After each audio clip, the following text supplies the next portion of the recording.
Bonjour les miens. Après une longue période de silence, nous voici à la dernière partie de notre formation qui parlera sur la synchronisation des données. Bien sûr, c'est la dernière partie de notre formation. Cela ne peut jamais nous empêcher d'ajouter les astuces selon les questions que vous allez nous laisser en commentaire. Cela veut dire quoi? Si vous avez des questions que vous posez d'habitude, si CSPO a des innovations, on peut encore intervenir avec d'autres vidéos. Comme nous vous avions promis d'office, nous allons démarrer notre vidéo.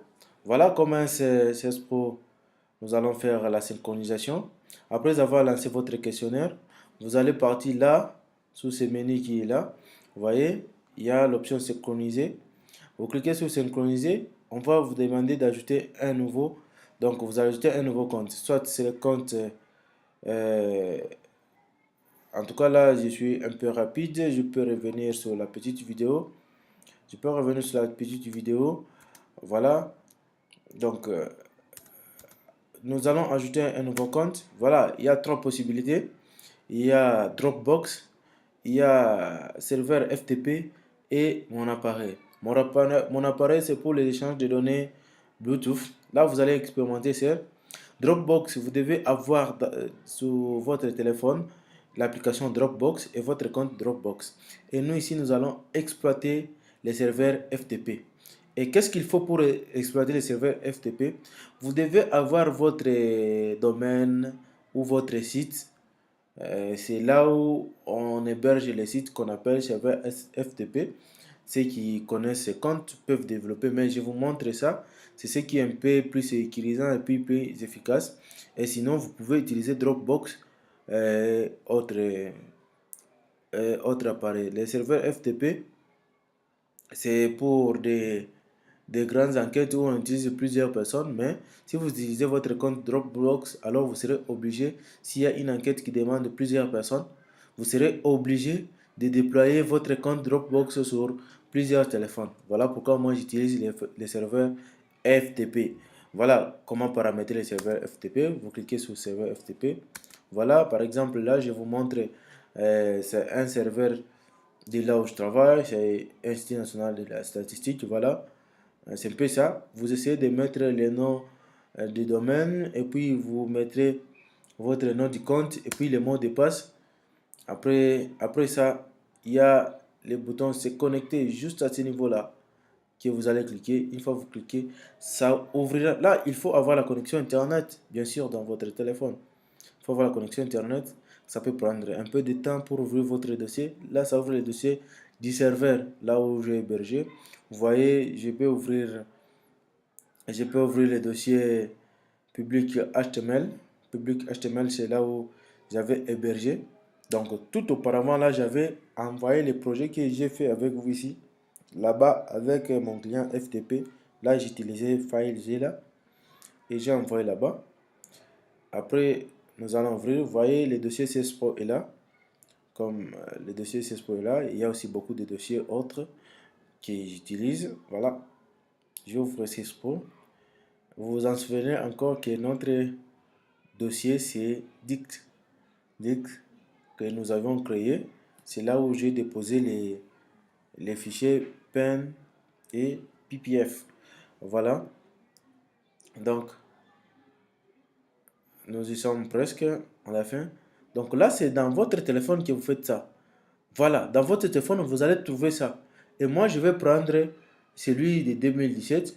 Vous voyez, et les données qui est là, c'est quand vous travaillez et que vous faites la synchronisation, lui va envoyer vos données là.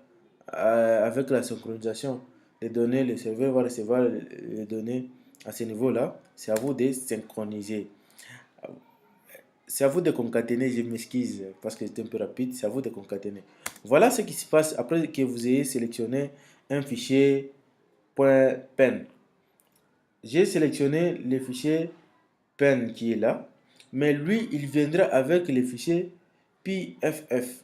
Vous voyez? Donc, comme je vous ai dit, c'est les deux fichiers que le téléphone a besoin pour exécuter votre questionnaire. C'est les fichiers que la synchronisation va télécharger d'office et automatiquement. Après avoir téléchargé, vous-même, vous allez voir et puis vous allez lancer l'application par la suite. Voilà. Donc, il y a quelque chose qui s'ajoute là. Donc, c'est les nouveaux comptes qui peuvent s'ajouter pour vous dire que vous pouvez ajouter autant de questionnaires. Là, il fait automatiquement la synchronisation jusqu'à ce qu'il va terminer la synchronisation. Il va prendre ces questionnaires-là, il va remettre ça dans votre téléphone. Les deux questionnaires que nous avions sélectionnés plutôt. Il va remettre ça dans votre téléphone.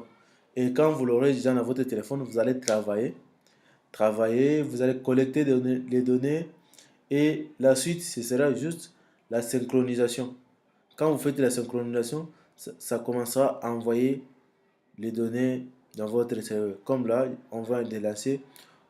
Après avoir collecté les données, on fait la synchronisation. On sélecte les comptes. Après la connexion serveur, il va faire la synchronisation. Et une fois la synchronisation terminée, les données que vous avez collectées dans votre téléphone vont partir du côté serveur et vous, comme coordonnateur de la quête, vous allez récupérer les fichiers des données sur le serveur et vous allez bien sûr les ajouter et concaténer en fait d'avoir un seul fichier de données. C'est comme ça que ça se passe. C'est pas compliqué. C'est très simple comme je viens de vous le montrer. C'est fini même pour cette formation. Nous allons revenir avec d'autres vidéos s'il y a des cas très spécifiques en CS Pro qu'on peut vous montrer. Et nous vous demandons s'il vous plaît, comme vous êtes tenté d'apprécier nos vidéos, continuez à aimer encore.